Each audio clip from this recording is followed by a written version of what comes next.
Bonjour à tous et bienvenue dans le podcast Hors-jeu Capital, 82e numéro, le dernier de l'année 2020, le dernier pour cette année donc, qui a été riche pour le podcast. On vous remercie encore pour le nombre de vues, notamment du dernier podcast qu'on a fait suite au départ de Thomas Tuchel qui a fait plus de 22 000 vues. Donc merci à vous, continuez de vous abonner à la chaîne, continuez de liker, c'est important pour nous. On espère vous retrouver encore plus nombreux évidemment pour l'année 2021.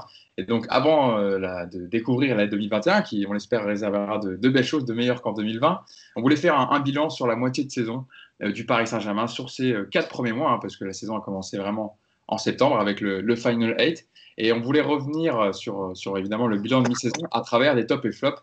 Les chroniqueurs vous expliqueront ça tout à l'heure.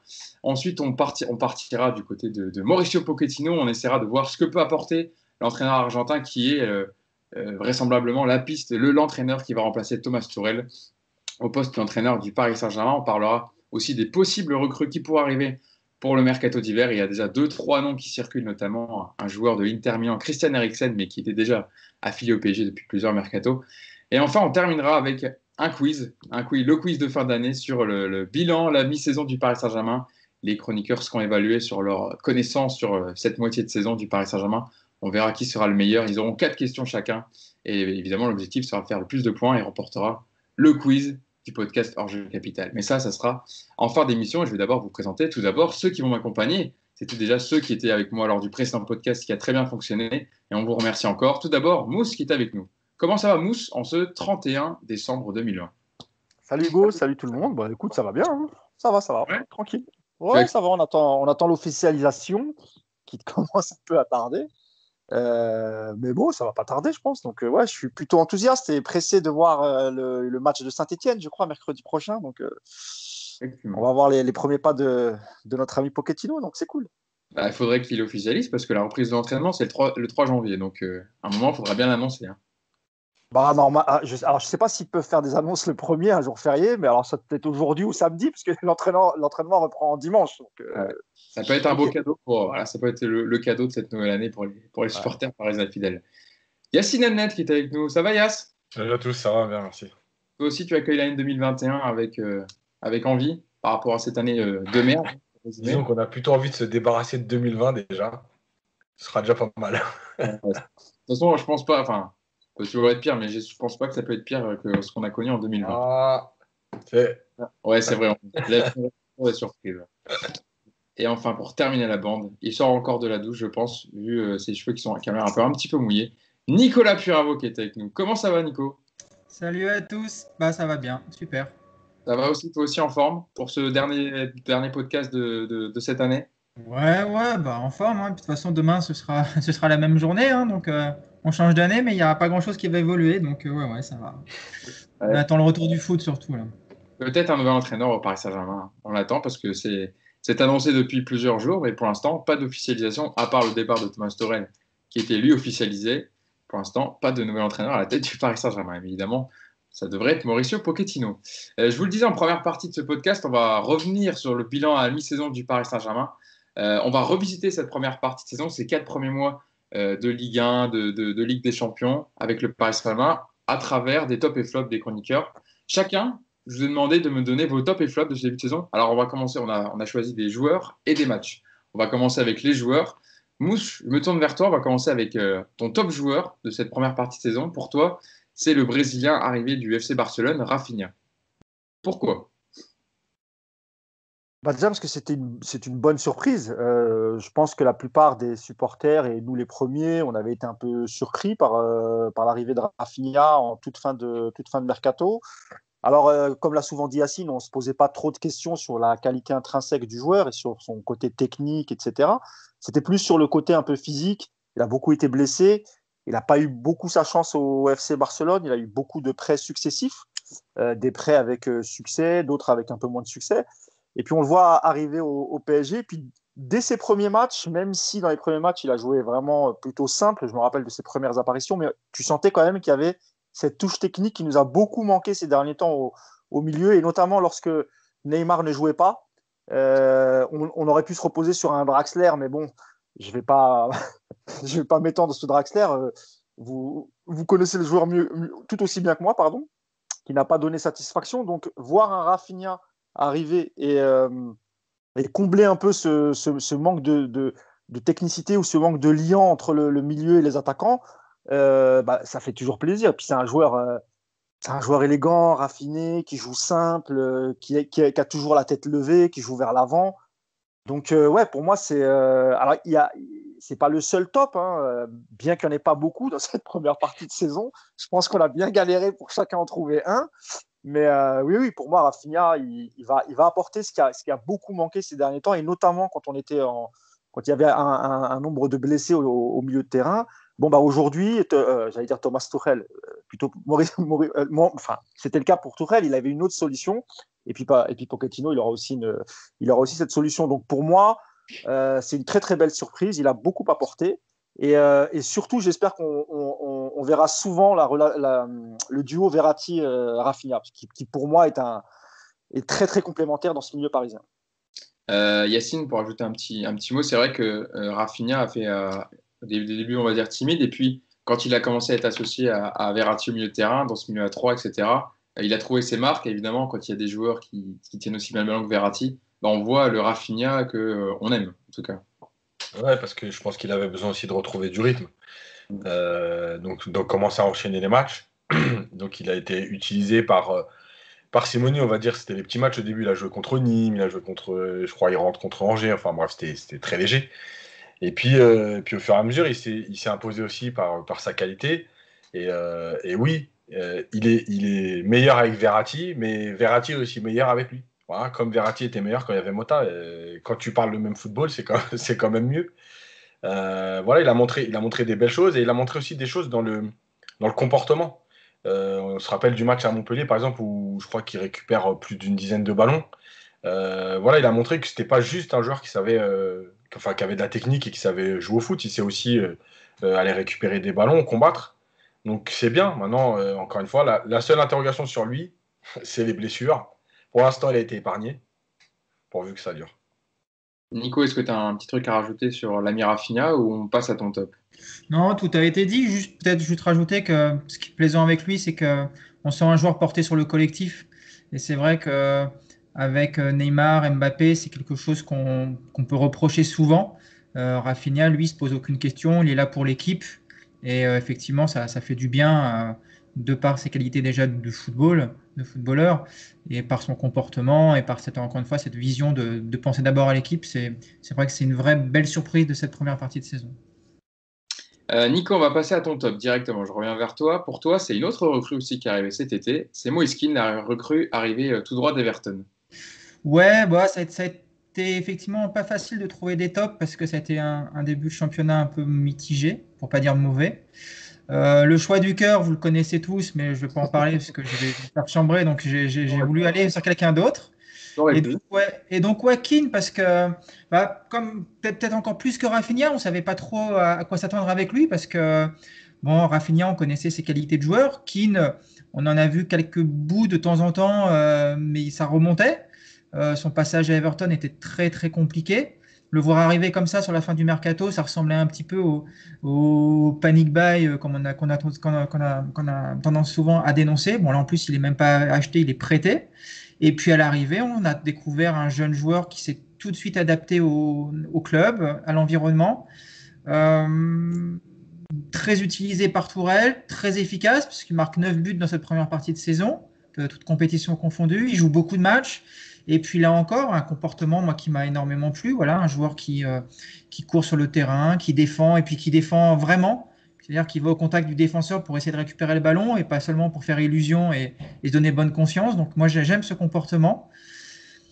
Ça a été, je trouve, l'éclaircie offensive de cette première partie de saison parce qu'il a été assez régulier. Après, on peut regretter effectivement que dès que le niveau s'est un petit peu élevé face à lui, il a été moins performant.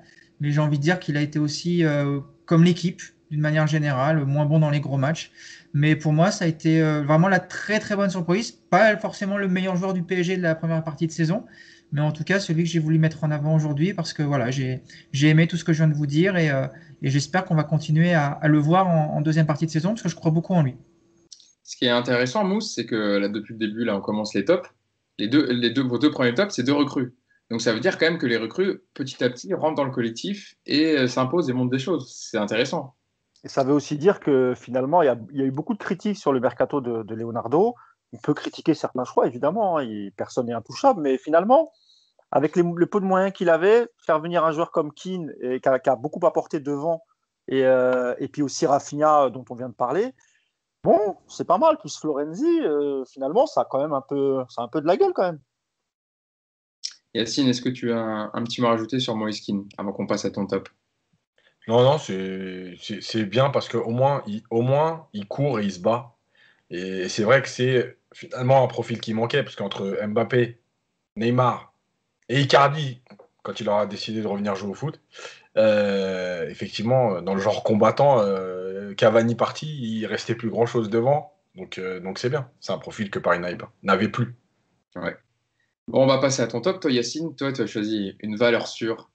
Le portier costaricien de 34 ans, Saint-Keylor Navas, qui, depuis le début de saison, depuis qu'il est arrivé au Paris Saint-Germain, tient la baraque derrière et rassure vraiment cette défense et l'équipe en elle-même.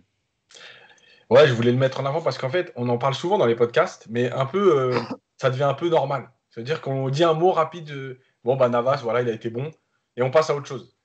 Et en fait, c'est bien parce que ça veut dire que ça devient normal. Avant, on se serait peut-être extasié sur certains matchs. Aujourd'hui, ça devient normal. Maintenant, ce qui est intéressant, c'est que j'ai vu une stat passer, je crois qu'il y a la moitié des matchs où il fait des clean sheets. Mais il fait des clean sheets pas parce que devant lui, ça défend bien. Il fait des clean sheets parce qu'il fait les arrêts qu'il faut quand il faut. Dans plusieurs matchs, même quand Paris dominait ou était meilleur que l'adversaire, il y a toujours, cette année, défensivement, il y a eu quand même de grosses lacunes. Et il y a toujours cet arrêt, ce geste décisif à des moments clés, c'est-à-dire que pour empêcher l'équipe de mener 1-0, pour empêcher l'équipe de revenir à un partout. Il est rassurant, il est décisif. Sur sa ligne, il confirme ce qu'on pensait de lui. Et je voulais le mettre en avant parce que pour moi, je l'ai dit plusieurs fois sur Twitter, ça a été mal compris. C'est la meilleure recrue du PSG depuis environ 5 ans. Alors on m'a dit Mbappé, Neymar. Alors si on a envie, sauf que en rapport qualité-prix, je suis désolé. Mbappé, Neymar, en fait, on a mis 200 millions dessus environ. Bon, voilà, c'était des joueurs. Enfin, c'est un business. Keylor Navas, il a été acheté 15 millions. Et quand on voit, par exemple, les gardiens de Liverpool, de City, qui ont été achetés autour de 70, attention, je ne le compare pas à eux. Hein, ils ont une qualité de jeu au pied qui est très supérieure à Keylor Navas. Mais malgré tout, aujourd'hui, un très très bon gardien, c'est 70 millions. Tu te retrouves avec un très très bon gardien à 15 millions, qui fait les arrêts qu'il faut, qui te permet d'exister. Voilà, donc je trouvais que c'était bien parce que j'ai l'impression qu'on l'a un peu ouais, délaissé parce que c'était devenu normal, quoi. Il était bon, c'était normal. Maintenant, on s'était habitué, quoi. On a un peu banalisé ses Ouais. performances de très haute volée. Mousse. Non, je voulais juste ajouter et dire à Yacine que le prix de 15 millions peut s'expliquer d'ailleurs parce qu'il était dans sa dernière année de contrat, il fallait lui Oui, rester un an de contrat. Le fait aussi que Courtois arrive au Real et qu'il ne voulait pas, lui, être joué numéro 2 oui. et il avait tellement une bonne entente avec Zinedine Zidane qu'au Real, ils ne l'ont pas bloqué et qu'il y a aussi son âge. Donc voilà, ce qui peut expliquer aussi le prix de Keylor Navas. Après, Nico, un gardien comme ça, même à 34 ans, il peut encore faire 6 ans, 5-6 ans facile. On a vu des gardiens jusqu'à 40 ans et avoir le niveau. Je pense tout de suite ce qui me vient, c'est Wim van der Sar, par exemple. Si tu prends J'ai cru que tu Ouais, allais dire Buffon. c'est ce que j'allais dire. Il y a des Non. contre-exemples, hein. J'ai Van der Oui. Sar. Non, vous êtes dur avec Buffon en plus, parce que il nous a quand même. C'était sympa d'avoir Buffon au PSG. Non, pour revenir sur Navas, ce que j'apprécie surtout, c'est que on parle plus du gardien, on parle plus de ce poste. Ça fait quand même combien d'années que ça a été un problème. Les Sirigu, les Trapp, les Areola, tout ça. Ça revenait toujours. Qui est numéro un, qui est numéro 2. Bon, bah voilà, là, c'est terminé déjà. Ce dossier-là, il a été fermé. Qu'est-ce que je vais. Ouais, j'ai pas grand-chose à rajouter sur lui. C'est un super gardien, c'est un super bonhomme. Je pense qu'il fait du bien au vestiaire aussi parce que pour le coup, la légitimité, lui, il l'a par rapport à son palmarès et à sa carrière. Ça a été un super, super choix. Bravo à celui qui a appuyé sur le bouton pour valider ce transfert. Je ne sais pas si c'est Mousse, mais en tout cas, bravo. Et C'est sur les Antero conseils Henrique de Mousse. qui débute. Ah, non, pas du tout. Mais oui, je l'aurais conseillé, en tout cas, oui. Mais non, parce qu'il y a beaucoup de gens qui pensent que c'est Leonardo. Leonardo, bien sûr, c'est lui qui Ouais, finalise, mais avant le départ d'Enrique, c'était déjà très très bien entamé. Il y avait déjà même, je crois, il y avait eu l'accord et Leonardo a pris la suite. Mais oui, très très bon choix évidemment. Puis c'est incroyable quand on voit les mois de galère qu'a eu le Real la saison dernière avec Courtois qui était vraiment pas bien. Se dire que ce club a laissé partir un Navas pour aussi peu, c'est vraiment improbable. C'était un très très bon coup du PSG. Et, ouais, je pense qu'on a encore au moins 2-3 saisons tranquilles avec lui avant de se repencher sur le poste. Donc c'est toujours ça de prix, hein. Voilà, Thibaut Courtois, t'en parlais, il a eu une méforme, mais là, ça y est, il est revenu à son niveau habituel. C'est quand même lui qui a sauvé bon nombre de fois aussi le Real cette saison. Quand Ramos n'est pas là, Varane, c'est pas le même Varane. Vous le savez très bien, je pense. Passons au flop maintenant. On a fait les tops. Je vais revenir vers toi, Mousse. On en a parlé un petit peu tout à l'heure. Mauro Icardi, pour toi, Mauro Icardi, l'attaquant argentin, qui a signé donc, qui a, après son prêt avec option d'achat, qui a signé définitivement au Paris Saint-Germain cet été, mais pour l'instant, qui n'a disputé que 5 matchs avec seulement 2 buts. C'était les 2 contre Reims, mais c'était déjà le 27 septembre dernier. Alors, entendons-nous bien, hein, c'est un flop pour la première partie de saison. Bah, Je bien ne sûr, considère pas que le joueur soit un flop en lui-même ou que le PSG. Non, c'est pas du tout ça, hein. Parce que je faisais partie, moi, de ceux qui étaient d'accord pour faire partir Cavani pour pouvoir installer définitivement Mauro Icardi.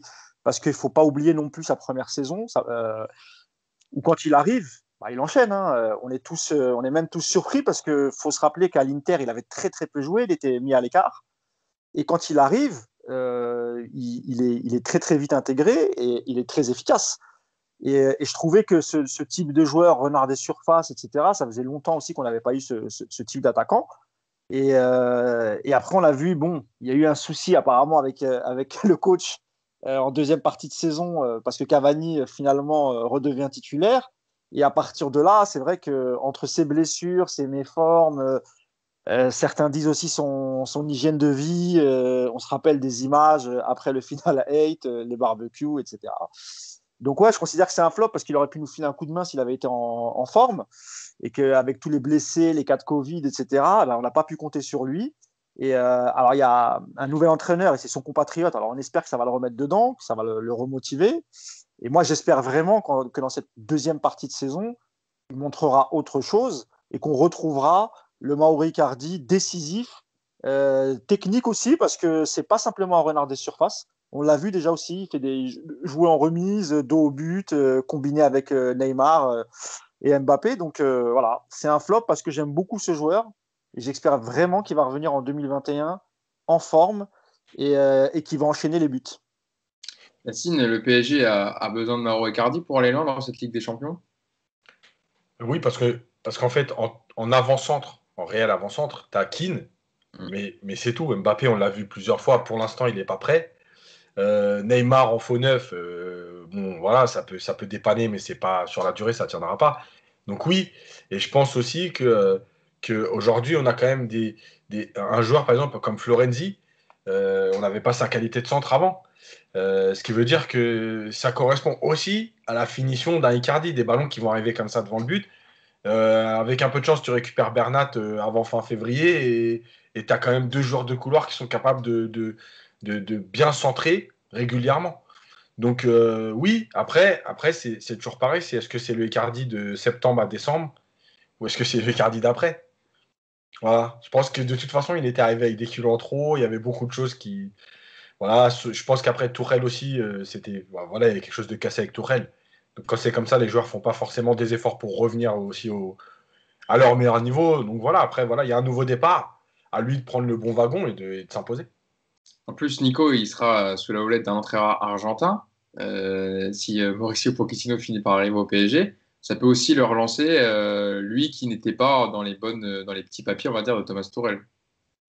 Ouais, mais je trouve que justement, le cas Icardi, c'est révélateur de la gestion ratée globale de Tourelle, parce que vous avez un joueur sur qui, alors peut-être qu'il comptait pas sur lui au départ quand il est arrivé, mais en attendant, il l'a fait beaucoup jouer. Icardi a beaucoup marqué, ça se passait plutôt bien. Et puis derrière, il nous ressort Cavani du placard. Icardi, on a l'impression qu'il n'existe plus. Il y a des matchs où il ne le fait même pas rentrer au final 8, même ne serait-ce que 10 minutes pour, enfin, c'est quand même assez, une gestion assez humiliante. Alors, peut-être qu'il y avait des raisons objectives à ça, hein. Peut-être qu'il n'était pas juste en forme, mais dans ce cas-là, qu'est-ce qu'il fout sur la feuille de match? Enfin, il y a quand même eu pas mal d'incompréhension, je trouve, autour d'Icardi. Moi, j'ai été, comme vous, assez déçu depuis le début de l'année parce que il n'a pas beaucoup joué, et puis quand il a joué, il n'a pas été bon. Maintenant, la question, oui, Pochettino, c'est une bonne chose pour lui parce que Argentin, parce que ça peut redistribuer les cartes. Maintenant, on va revenir toujours un petit peu aux mêmes questions. Est-ce que Neymar et Mbappé sont prêts à jouer pour Icardi? Moi, je vois quand même souvent, quand je les voyais sur le terrain, des situations où il n'est pas servi alors qu'il doit l'être. Je le vois en difficulté pour combiner parce qu'il n'est pas souvent sollicité. Enfin, toujours ce problème. Cavani l'avait eu également avec Neymar et Mbappé. C'est difficile de jouer avec ces deux-là. Est-ce que Icardi, il a l'air de bien s'entendre avec eux, mais est-ce qu'ils sont prêts à travailler pour lui? Parce que quelque part, pour l'avancement, tu dois travailler, tu dois sacrifier parfois. Je pense que le problème est un peu plus large que juste le cas Icardi, les barbecues et les kilos en trop. Donc, à voir comment Pochettino va remettre tout ça dans le droit chemin. Mais on a besoin de toute façon de Icardi dans la deuxième partie de saison, parce qu'il y a beaucoup d'échéances. Effectivement. Bah, Pochettino, j'ai lu beaucoup de choses sur lui et sur son exigence. Et apparemment, les joueurs sont pesés assez régulièrement, donc il va falloir faire attention. Ouais, oui, effectivement, tu as raison. Des entraînements assez drastiques, on va dire, au niveau intensité et niveau poids de forme, on va dire. En flop joueur, bon, je reviendrai après vers toi, Nico, comme tu viens de parler. Je vais venir voir Yacine pour ton flop. Yacine, pour toi, c'est le défenseur français Abdou Diallo. Alors explique-nous pourquoi. Ben parce que, en fait, moi, alors même si c'est pas de sa faute, faut toujours ramener aussi au prix du transfert. Il y a un gosse. Alors, c'est pas de sa faute, hein, mais. Non, non, mais je veux dire, le prix du transfert, c'est pas lui. C'est ça que je veux dire. D'accord, c'est ouais. compris, d'accord. Donc, il faut toujours ramener au prix du transfert. Quand tu mets 32 à 35 millions sur un joueur, il doit apporter autre chose. Et, euh, et Diallo, aujourd'hui, on est déçu. Alors, on est déçu parce que parfois, on a eu des moments d'espoir où on s'est dit, tiens, il y a peut-être quelque chose d'intéressant. Et il s'est blessé régulièrement. Puis après, c'était, non, finalement, il n'a pas le niveau. Après, c'était, tiens, à gauche, il a peut-être l'air intéressant, mais finalement, le coach l'a essayé une fois, puis il ne l'a plus jamais utilisé à ce poste-là jusqu'aux 3 dernières semaines. D'ailleurs, une fois. Euh, voilà, on sait pas trop. Parfois, on se dit que bon, bah, PSG c'est trop haut pour lui et qu'il n'a pas le niveau. Parfois, on se dit tiens, il y a de l'espoir et il peut apporter quelque chose.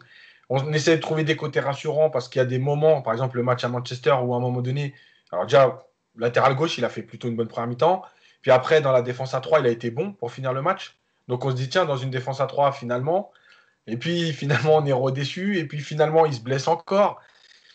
Voilà, c'est des joueurs où l'investissement n'est pas, il n'y a pas de retour sur investissement et il y a trop de questions. Si on se pose autant de questions, c'est qu'à un moment donné, malgré tout, je pense que c'est aujourd'hui, le PSG, c'est trop haut pour lui. Aujourd'hui, en tout cas. Mousse, tu penses pareil que Yacine. Est-ce que toi aussi tu te poses trop de questions sur Abdou Diallo et ses performances avec le PSG? Non, mais Yacine, il le sait, moi je l'ai toujours trouvé un peu dur avec Diallo, on a souvent discuté, je ne suis pas forcément d'accord avec lui, parce que pour moi je trouve d'abord que c'est un bon joueur. Je trouve que balle au pied, même dans la relance, moi c'est mon avis, mais je trouve meilleur que Kimpembe par exemple, dans la relance, hein, je dis bien. Et le problème c'est que quand tu es défenseur central et que bon, déjà, je pense qu'il a perdu un peu de confiance parce il a jamais été titulaire aux yeux de Thomas Tuchel. Il joue jamais avec les mêmes joueurs à côté de lui, avec les blessures, les cas de Covid. Il a été dans des défenses à 3, des défenses à 4. Toute cette période, toute la première partie de saison, on ne peut pas dire que le PSG était bien. Il y a très peu de matchs références. Tout à l'heure, on va parler des matchs flop et des matchs top. Moi, j'ai galéré pour trouver un bon match, par exemple. Donc, c'est un tout. Et puis, tu ajoutes à ça ses problèmes physiques. Moi, je pense qu'en forme, avec de la confiance et de la régularité, enfin, je parle de présence, quoi. Moi, je pense que c'est un bon défenseur central. Après, avec toutes les circonstances qu'on vient de citer, malheureusement, la première partie de saison, ça ne s'est pas trop vu.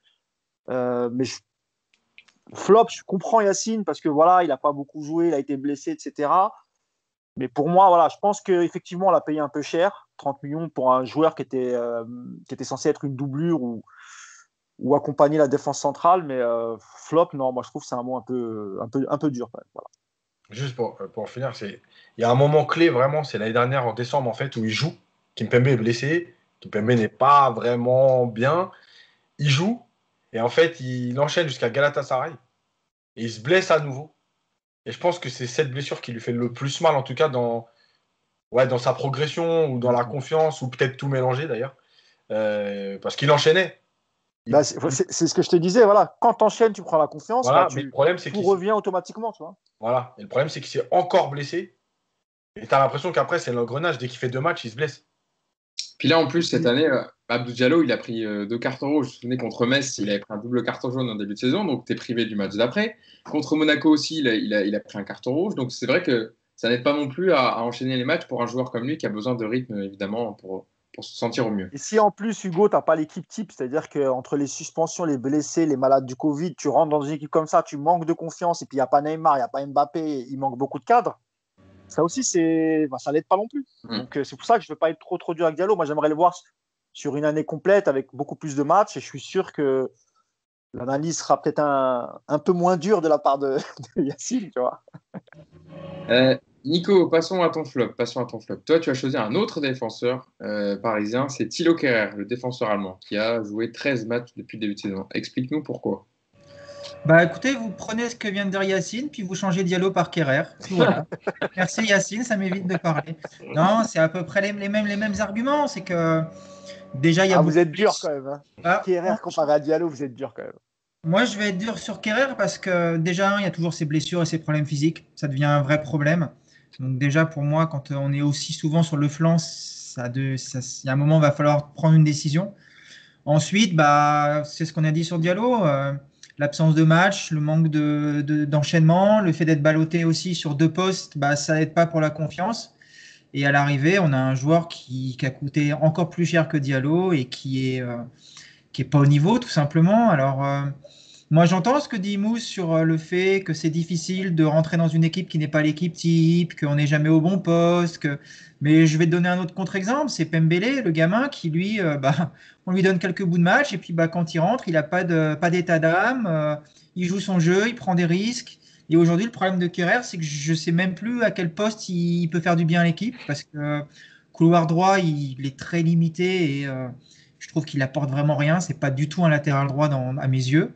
Et puis dans cette défense à 3 dans l'axe, on a vu les derniers matchs, s'il n'y a pas Marquinhos, on prend le bouillon, quoi. Marquinhos, il est obligé de couvrir 2 postes en même temps à cause de ça. Donc aujourd'hui, Kerrer, je ne vois pas trop ce qu'il peut apporter sur le terrain. Le faire jouer, moi je veux bien, mais où? Et puis surtout, il va falloir régler ses problèmes de santé, parce qu'avoir un mec qui est blessé 3 mois tous les 15 jours, c'est juste pas possible au PSG. Donc, mais je ne serais pas étonné qu'il soit dans la charrette du prochain gros départ, à moins qu'il réussisse à convaincre Pochettino, mais je ne vois vraiment pas aujourd'hui ce qu'il peut apporter à cette équipe. C'est vrai qu'Yacine, on l'a vu, il n'y a pas besoin d'aller très loin dans les 2 derniers matchs, comme parlait Nico, que ce soit contre Lille, où il a été en fébrile, en difficulté, même contre Strasbourg, avec cette défense à 3, bon, expérimentale, certes, avec Pembele et Kurzawa, mais il a été aussi beaucoup en difficulté. Je vois souvent les réactions des supporters ou des sueurs du Paris Saint-Germain en disant Thilo Kehrer, normalement, il y a beaucoup de blessures au Paris Saint-Germain, donc il joue, mais normalement, il n'a pas du tout ce niveau pour un club comme ça. Et il ne devrait même pas être au Paris Saint-Germain. Est-ce que tu es d'accord avec cet avis-là, qu'il n'a pas le niveau, tout simplement, pour le PSG? Oui, il n'a pas le niveau, mais je pense qu'il y a plusieurs choses. La première chose, c'est qu'il faut rappeler, on l'aurait fait pour plein d'entraîneurs, parce qu'il y a par exemple un entraîneur comme Rudy Garcia, avec lequel on a souvent cité ce genre de choses. Il a les mêmes agents que Thomas Tuchel.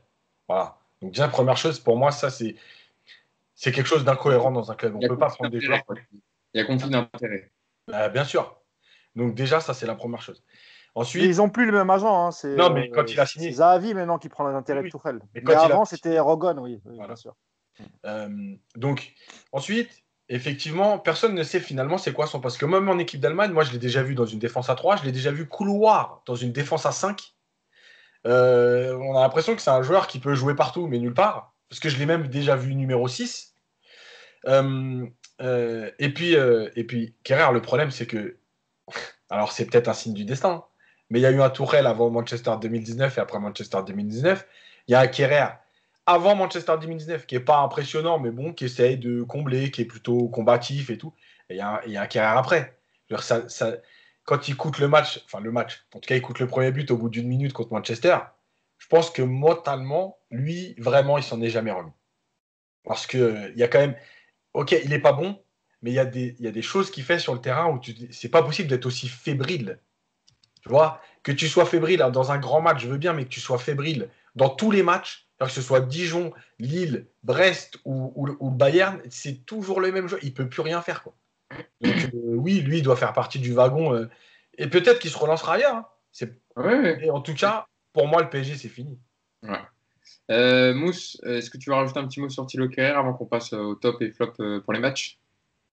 Ouais, non, juste pour dire à Nico que quand il dit que Diallo, Kerrer, c'est pareil, moi je trouve pas du tout, parce que Diallo, tu peux trouver quand même quelques matchs où il a fait des matchs intéressants, alors que Kerrer, depuis Manchester, et là je rejoins Yacine, c'était mon argument, depuis la défaite au Parc et le premier but qu'on prend par sa faute, on l'a complètement perdu. Donc moi je reste persuadé que oui, il sera dans le wagon de départ, alors soit cet hiver, soit l'été prochain, mais lui, pour le coup, voilà, oui, je pense que lui, il n'a pas le niveau, contrairement à Diallo. Moi, je pense que Diallo, il a le niveau quand même pour jouer au Paris Saint-Germain. Je pense que Kehrer, il l'a pas ou il l'a plus. Peut-être qu'il le retrouvera, comme le dit Yacine, plus tard dans un autre club.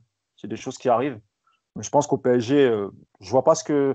À moins que Pochettino fasse des miracles, hein, sait-on jamais, mais moi, j'y crois pas beaucoup. Ouais. Moi, je pense que c'est bientôt fini pour lui cet hiver, cet été. Enfin, encore faut-il trouver un club qui va le prendre. Après, Il faut aussi que le PSG s'y retrouve, qu'il essaie de récupérer un peu d'argent. C'est compliqué après, hein, avec le ouais. Covid et tout, c'est compliqué. Après, c'est un jeune joueur, il est international allemand. Bon, il a une carte de visite, même si pour un Oui, club bien qui n'a sûr. pas vu les matchs, pour un club qui n'a pas vu les matchs, tu peux arriver à Londres. Voilà, tu présentes le CV. Et tout. Ouais, Moi, je pense qu'il peut jouer dans un bon club de Première Ligue. Il peut aussi jouer dans un bon club de Bundesliga. Non, oui, bien sûr, évidemment, c'est possible. Non, mais je suis dur, évidemment. Je rigole, je tape pas dessus gratuitement, mais c'est peut-être que voilà, peut-être pas le Paris Saint-Germain n'est peut-être pas tout simplement le bon club pour Ah oui. tirer. Voilà, ça arrive aussi des mauvais choix de carrière. Passons à vos top et flop matchs. Je vais venir vers toi, Nico. On va essayer de faire moins long. Je ne vais pas vous interroger les trois sur le match, hein, parce qu'on a encore beaucoup de choses à voir après. Pour toi, ton top match, c'est un match qui s'est fini il n'y a pas longtemps de ça. C'était le Lille-Paris Saint-Germain, le premier contre le deuxième. C'était le gros choc hein, de cette Ligue 1, qui a terminé sur un 0-0. Mais toi, tu voulais appuyer plus particulièrement sur le milieu de terrain, Rafinha Verratti, qui avait bien marché. Ouais, c'est paradoxal de ressortir ce match, mais j'étais tellement convaincu qu'on allait se prendre une douille à Lille que j'ai été finalement assez déjà soulagé à la fin de cette rencontre et puis même globalement satisfait parce que j'ai retrouvé un PSG qui maîtrisait le ballon, qui maîtrisait le jeu. Alors évidemment, offensivement, c'était très compliqué, il y a eu très peu d'occasions, mais voilà, on annonçait l'enfer à Paris. À l'arrivée, j'ai vu une équipe qui retrouvait de la confiance et puis surtout, j'ai vu un milieu de terrain, Rafinha Verratti, qui m'a vraiment réconcilié avec le ballon. Voilà, on a enfin revu du football, du jeu, de la cohérence. Et, euh, et voilà, donc j'ai voulu mettre ce match en avant et puis surtout, j'espère que ça va appeler d'autres prestations avec autant de maîtrise. Et puis bon, après, on affinera sur la faculté de marquer des buts, tout ça. Mais voilà, au moins retrouver cette maîtrise qu'on avait connue il y a quelques temps et qu'on avait vraiment perdu. Là, ça m'a vraiment fait plaisir de voir ce match. Yacine, toi, en top match, tu as choisi le dernier match de Ligue des Champions du Paris Saint-Germain, la victoire 5-0 face à l'Istanbul Başakşehir au Parc des Princes. Franchement, pour une fois, j'ai pris le score. Et je me suis dit, bon, allez, c'est le meilleur match de l'année. Non, mais t'as raison, c'est vrai que c'était, on a dit aussi Non, dans mais ce podcast, collectivement, c'était un très bon match du Paris Saint-Germain. voilà, on va dire que contre ce Başakşehir-là, qui était très faible, oui, c'était cohérent, en fait. C'était le match, on va dire, un des plus cohérents, où chacun a respecté son rôle, où chacun a su ce qu'il avait à faire. Voilà, il y a eu des beaux buts. C'était un match. Bon, voilà, franchement, j'ai pas grand chose à dire parce Non, que. mais c'était un match plaisant à voir. On avait un Voilà. très bon Neymar, comme on aime voir, etc. Donc voilà, il y avait plusieurs éléments positifs sur ce match qui font que tu as choisi ce match en top. Voilà. Nico, Et un très bon Baker ce soir-là, si je peux me permettre. un bon Baker, C'est malgré sa reprise C'est loupée. pas une coïncidence. Voilà. On a vu sa belle reprise loupée au deuxième poteau, mais effectivement, Baker a fait un bon match. Mousse, toi, ton top match, c'est le PSG 1-0, la victoire du Paris Saint-Germain contre Leipzig au Parc des Princes, dans une prestation quand même très laborieuse collectivement, mais le Paris Saint-Germain a gagné ce match avec un penalty victorieux de Neymar. Et puis après, le reste du temps, le PSG a défendu. Hein. Bon, Hugo, je t'avais dit quoi hier sur le groupe WhatsApp? Je t'ai dit, je mets ça parce que j'ai pas, en fait, mais même je me rappelle bien que c'était un match dégueulasse, comme même à dire Yacine, mais il y a pas de match référence en première partie de saison. Franchement, quand j'ai vu que Nico avait choisi Lille, Et comme moi, j'ai pas de mémoire du tout, je me suis dit, c'est vrai, Lille, au moins, dans le contenu, il y a eu quelque chose.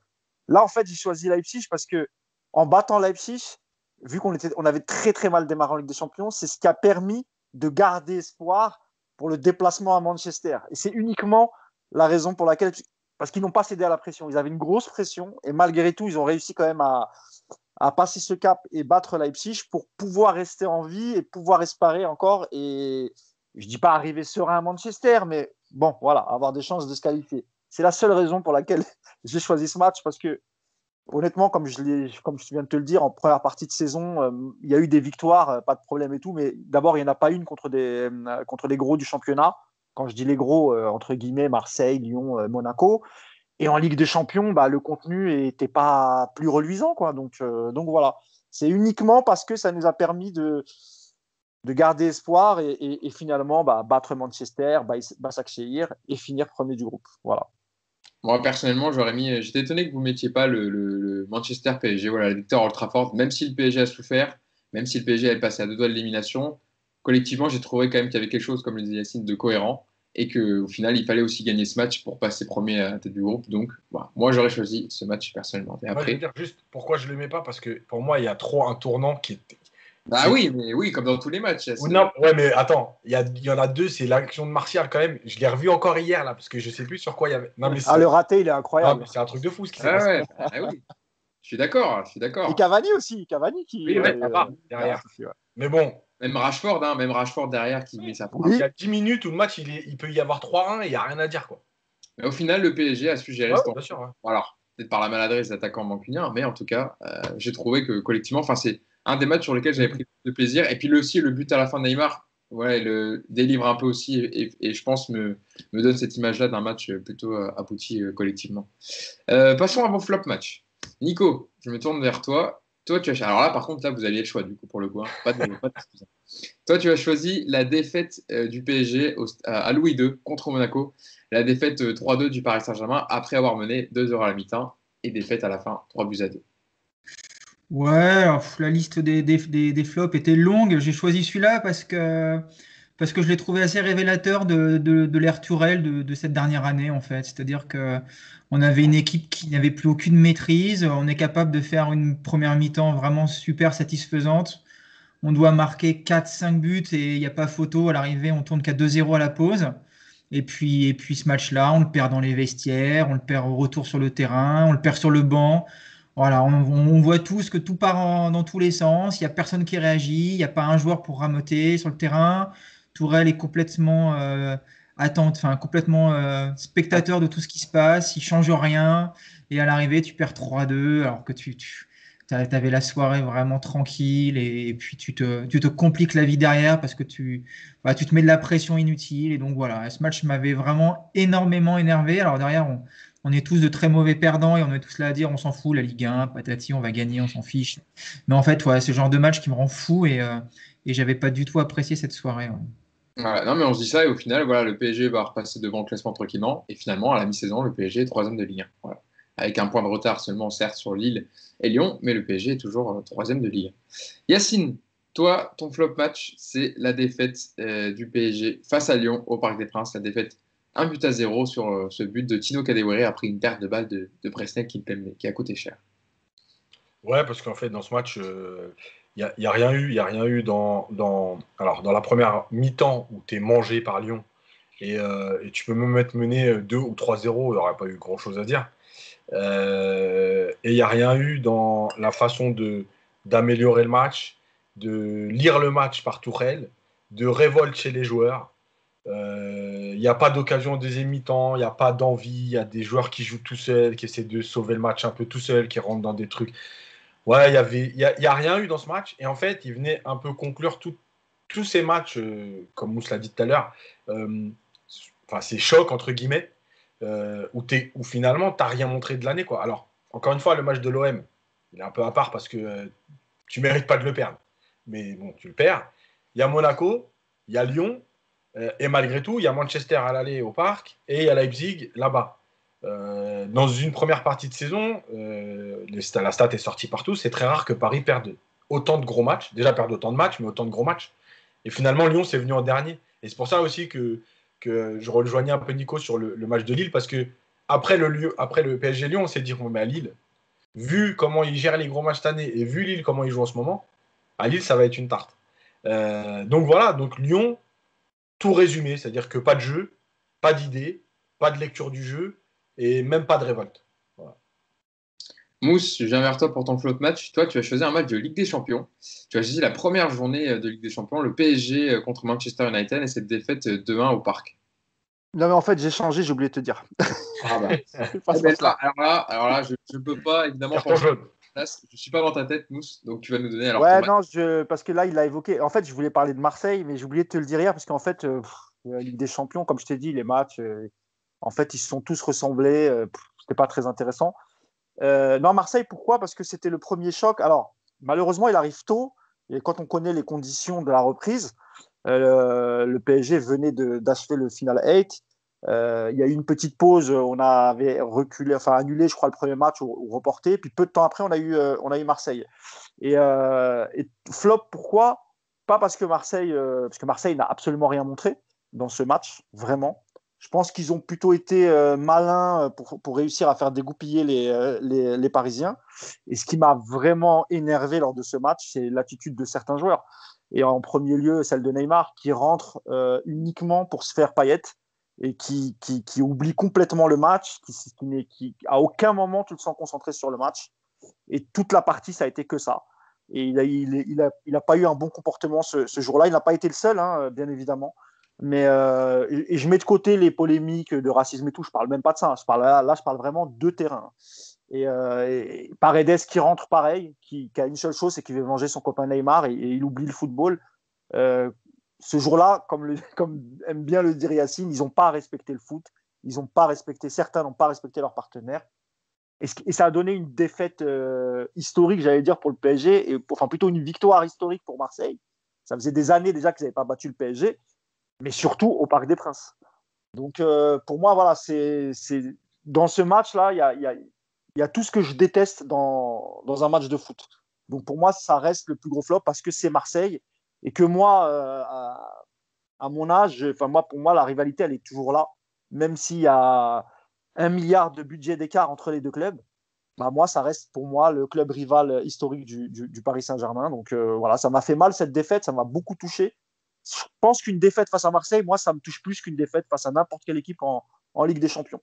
Et c'est pour ça qu'en fait j'ai changé. Je suis vraiment désolé, Hugo. Ouais, Je voulais t'envoyer un message cette nuit et j'ai oublié, mais je voulais parler de ce match parce qu'il m'avait désolant, dépité. Le lendemain matin, gueule de bois, quoi. Voilà. C'est pas grave. Ouais, Un match qui a été placé très tôt pour un média qui n'a pas payé. Mais c'est vrai en plus. Ouais. Il me semble que c'était une stratégie pour pouvoir augmenter le nombre d'abonnements en se disant parce qu'ils se sont dit avec un gros choc d'entrée, avec un gros choc d'entrée, les gens vont s'abonner. C'était le petit tag de Yacine avant la fin d'année 2020. Merci. Oui, et juste pour finir, c'est un match qui nous a coûté de grosses suspensions et qui nous a désavantagé qui nous a mis un peu des bâtons dans les roues pour la suite du championnat. Kurzawa avait pris 6 matchs, Neymar, je ne sais plus combien. Donc, voilà. Et Kurzawa pour 6 matchs, c'est sûr que ça handicape. Kurzawa, ouais, c'est ce que j'allais dire. Mais est-ce que Bernat n'était pas déjà blessé? Non, il s'est blessé contre Metz. Oui, c'est vrai, c'est contre. Il y a Di Maria qui prend 4 matchs. Ah oui, voilà, Di Maria, Kurzawa, Neymar, il en prend 2 ou 3. Voilà. C'est ça qui était un peu plus embêtant. Je retire Kurzawa, pardon, parce qu'il y avait Becker en plus. Donc, Voilà. Ah oui. Et d'ailleurs, on en parlera tout à l'heure dans le quiz. Je vous réserve quelques questions pour Michael Becker. Donc, restez bien jusqu'à la fin du podcast. Ça, c'est pour Nico, ça. C'est bon. On a perdu des points déjà. Il y aura une question sur Michael Becker pour Nico, évidemment. J'ai ciblé mon quiz en fonction des connaissances et des profils des chroniqueurs. Passons à la deuxième partie. On a fait 40 minutes sur la première partie de saison. Il y avait des choses à dire, mais c'était intéressant de revenir dessus à travers des joueurs et des entraîneurs. Passons maintenant à Pochettino, donc qui devrait rejoindre normalement la capitale en tant que nouvel entraîneur du Paris Saint-Germain. Tu surveilles le compte Twitter, Hugo, du PSG. Il n'y a pas d'annonce là. Tu l'as sous les yeux quand même. J'ai toujours Twitter allumé, Mousse, pendant les podcasts. Voilà, les gens ne le voient pas, mais j'ai toujours une page Twitter devant moi et pour l'instant, pas d'annonce officielle pour Mauricio Pochettino. Mais évidemment, on va en parler peut en parler au conditionnel si vous voulez, mais c'est une histoire polyfinale. Ça devrait normalement être confirmé donc, parce que la presse sportive va être unanime pour dire que ce sera lui qui sera choisi pour remplacer Thomas Tuchel, donc, qui a été remercié de son poste d'entraîneur, qui est l'homme choisi pour incarner une nouvelle page, un nouveau cycle. Et Yacine, je me tourne vers toi directement parce que en choisissant l'ancien manager de Tottenham, les dirigeants du club de la capitale envoient un signal quand même assez clair à leur effectif parce que son arrivée devrait conduire à une révolution dans les méthodes d'entraînement, le niveau d'implication demandé lors des séances étant particulièrement élevé. Et il demande une grande exigence lors des entraînements, des grosses séquences tactiques, vidéo et un gros volet physique. Donc, ils vont avoir un programme poussé à la reprise des joueurs du Paris Saint-Germain. Et avant de te donner la parole, je veux commencer avec, parce que c'est ces anciens joueurs qui parlent le mieux de lui, et sur ses méthodes, Benjamin Stambouli, qu'on a connu au Paris Saint-Germain, qui est passé entre 2015 et 2016, mais il était passé à Tottenham juste avant, entre 2014 et 2015, qu'il expliquait qu'il ne faisait aucun doute sur la réussite de l'Argentin. Et justement, il parle de ses entraînements en disant, je cite Benjamin Stambouli, cette notion d'effort est dans son ADN.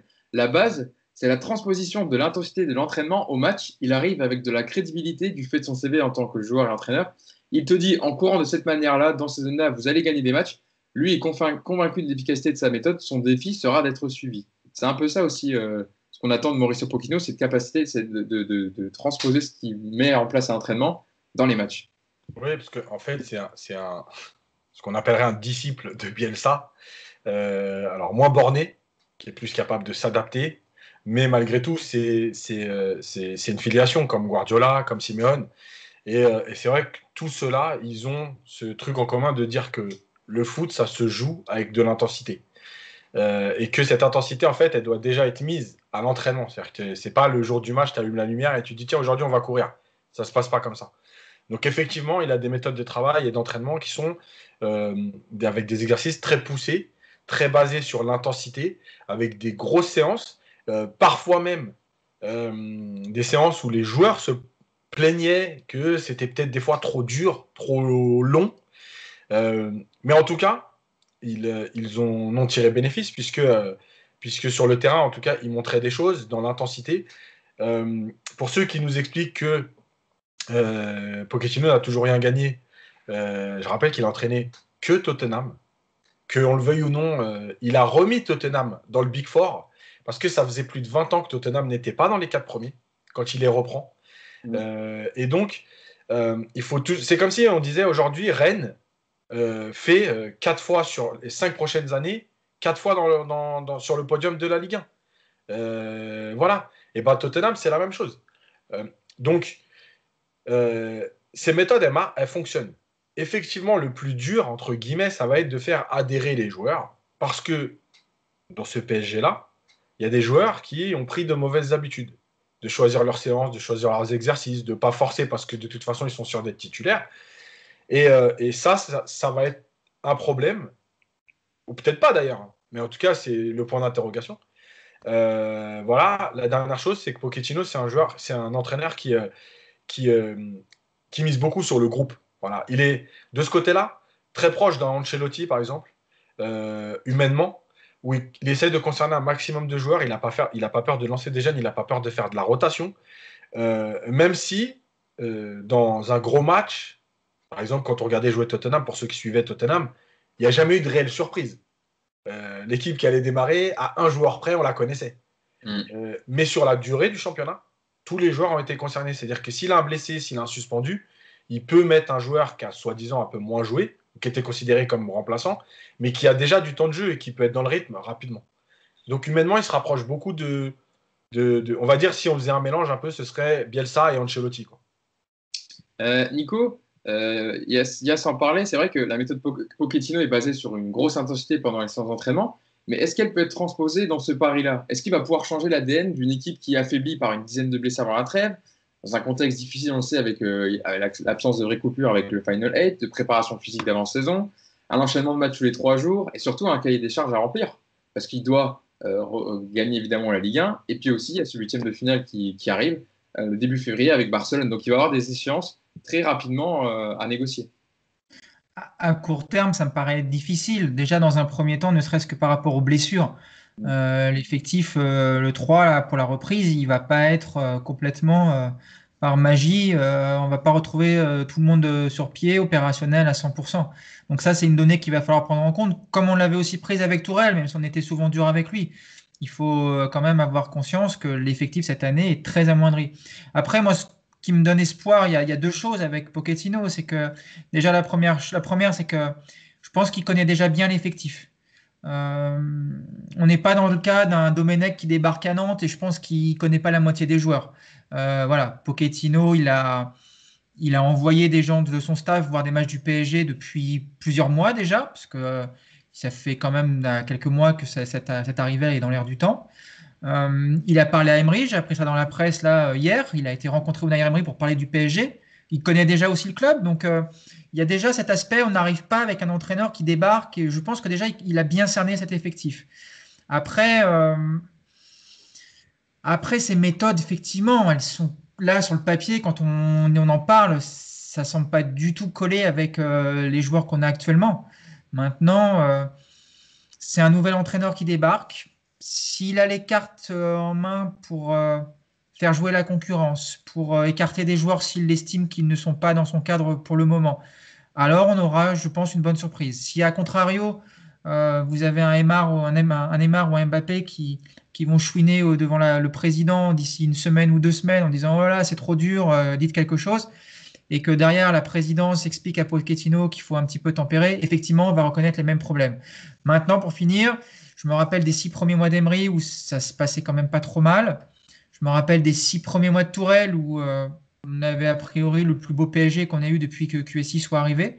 Je me dis que les 6 prochains mois de Pochettino devraient être porteurs de bonnes choses parce qu'il y a cet élan, il y a cette envie de prouver. Donc, je pense que dans un premier temps, ça devrait coller.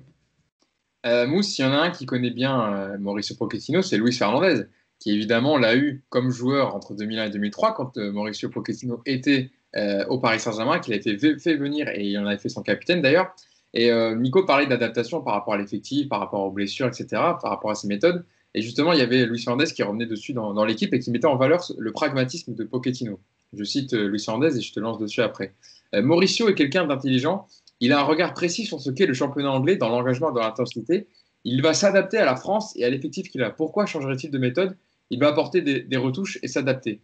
C'est vrai que, de toute façon, entre l'équilibre de son vestiaire et le niveau d'effort demandé par rapport à son projet de jeu, Pochettino va devoir trouver un compromis, Mousse. En tout cas, là, à court terme. Bah, en fait, entre la Première Ligue et la Ligue 1, il y a tellement de différences que quand tu es en Première Ligue et tu diriges une équipe du top 6, tu sais qu'il y a beaucoup de concurrence. Et en plus, la mentalité anglaise, le fighting spirit, tout ça, tu n'as pas besoin de forcer les choses. En fait, dans le championnat anglais, on sait que les joueurs, ils se donnent toujours à 100%. Je ne dis pas que les matchs sont toujours bien, mais par contre, tu sens qu'il y a toujours beaucoup d'intensité, quelles que soient les équipes, en fait.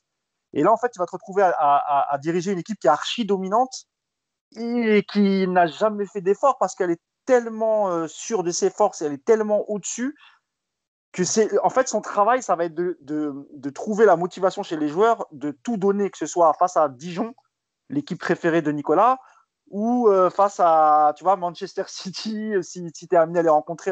Et ça va être ça pour lui, la difficulté, en fait. Et je pense que la difficulté de tous les coachs, c'est ça. C'est d'essayer de maintenir ce niveau d'exigence, quel que soit l'adversaire et quelle que soit la compétition. Et c'est là qu'on va l'attendre, Pochettino. Moi, je pense que ce qu'il a fait à Tottenham, c'est quand même extraordinaire parce qu'il faut se rappeler que Tottenham, ces dernières années, c'était quasiment une équipe lambda de Première Ligue. Comme tu pourrais dire avec Newcastle, Southampton, ce genre de club. Et quand lui, il arrive, il fait du bon boulot, il les emmène régulièrement en Coupe d'Europe, il fait finaliste Coupe d'Europe avec un Lucas qui met un triplé en demi-finale face à l'Ajax. Donc voilà, maintenant, est-ce qu'il va réussir à transposer ça dans une équipe qui est archi dominante et qui plus est en marchant parfois sur le terrain? Moi, je pense qu'il peut y arriver, effectivement. D'une part, parce qu'il y a pas mal d'Argentins. Donc, je pense que ça peut être des bons relais pour lui. Il y a beaucoup de joueurs qui doivent se relancer. Et Yacine, tu me contrediras pas quand je dis que quand un nouveau coach arrive dans une telle équipe, bah, tout le monde va essayer de tirer son épingle du jeu. Et à l'entraînement, tout le monde va se bouger un peu plus qu'avec peut-être Thomas Tuchel. Et sur les entraînements, je voulais juste ajouter que c'est fini, les grasses matinées. Il va falloir se pointer à 8 heures au camp des loges quand il fait -2. Il y en a, ils ne sont pas prêts, je pense. Il y a des joueurs ça va être difficile les premiers jours quand on va changer les horaires des entraînements, parce que j'imagine mal, moi aussi, au Pochettino, maintenir encore les entraînements de 14h30 à 16h. Et puis voilà, tout le monde rentre chez soi. On a travaillé un peu, mais pas trop. Non, les méthodes vont changer. Il y a des joueurs, si vraiment ils veulent avoir une chance de pouvoir multiplier les matchs en 2021, il va falloir qu'ils montrent autre chose. Et je suis persuadé que ça, par contre, au début, ça va être un peu difficile. On va voir, mais je pense que ça va être un peu difficile pour lui parce que les joueurs n'ont plus l'habitude de ça, en fait. Avant que je lance Yacine, Nico, je t'ai vu tu as lu le Ouais, même. on va retrouver de toute façon les interrogations structurelles du PSG. C'est-à-dire qu'encore une fois, si tu n'as pas derrière Pochettino une structure qui le soutient, qui dit aux joueurs c'est lui qui a les clés, vous faites ce qu'on vous dit, et puis s'il y a toujours des passes droits, s'il y a toujours dans le vestiaire le sentiment que certains sont mieux traités que d'autres, ce que fera Pochettino, ça va être un élan qui va durer quelques mois et puis qui va s'essouffler, comme on l'a vu avec Tourelle. Donc ça, c'est aujourd'hui la seule interrogation. Après, sur du très court terme, c'est évident que les méthodes vont changer et que dans un délai très très bref, on va avoir des attitudes a priori différentes. Mais moi, ce que j'attends de Pochettino, c'est qu'il fasse ça sur 2 ans, 3 ans. Ce que j'attendais déjà avec Tourelle. J'y ai cru avec Tourelle, hein, et puis ça a duré 6 mois. Donc sur le court terme, pas inquiet, mais pour la suite, aujourd'hui, c'est quand même difficile de dire oui, Pochettino va y arriver parce qu'ils ont tous échoué pour l'instant. Yacine, c'est ça en fait la vraie question, c'est est-ce qu'il sera capable de transmettre son énergie dans un groupe capable, on va dire ponctuellement, de se transcender. On pense au huitième de finale retour contre Dortmund, la victoire récente à Manchester United, le Final 8 à Lisbonne, mais qui, voilà, ce groupe sur la durée a toujours éprouvé des difficultés à hisser son niveau d'exigence. Et par rapport à ça, bon, je te laisse répondre, je vais ajouter directement la déclaration de Stambouli pour apporter déjà un élément de réponse où il disait les joueurs du PSG sont des mecs intelligents et compétiteurs. Pochettino ne va pas te faire 14 km de tous les côtés. Il donne du sens dans cette répétition des efforts. Sa crédibilité passe par la précision de son discours. Je pense que l'effectif va suivre. Quand je les ai regardés au Final 8, j'ai vu un groupe engagé qui fait les choses ensemble, qui tacle partout. Ça prouve qu'ils ont les ressources pour le faire. Est-ce que tu es d'accord avec cette analyse de Stambouli? Oui, parce que je pense en fait que c'est pour ça que je parlais d'Ancelotti. En fait, Pochettino, c'est le genre d'entraîneur qui a déjà un peu ce côté politique, c'est-à-dire qu'il est exigeant, mais il a ce côté politique pour t'expliquer pourquoi il t'emmène là, et il le fait avec les joueurs. Pas comme un dictateur qui va dire voilà, c'est comme ça qu'on fait, c'est comme ça qu'on fait, vous faites et vous vous taisez. Il va emmener les joueurs.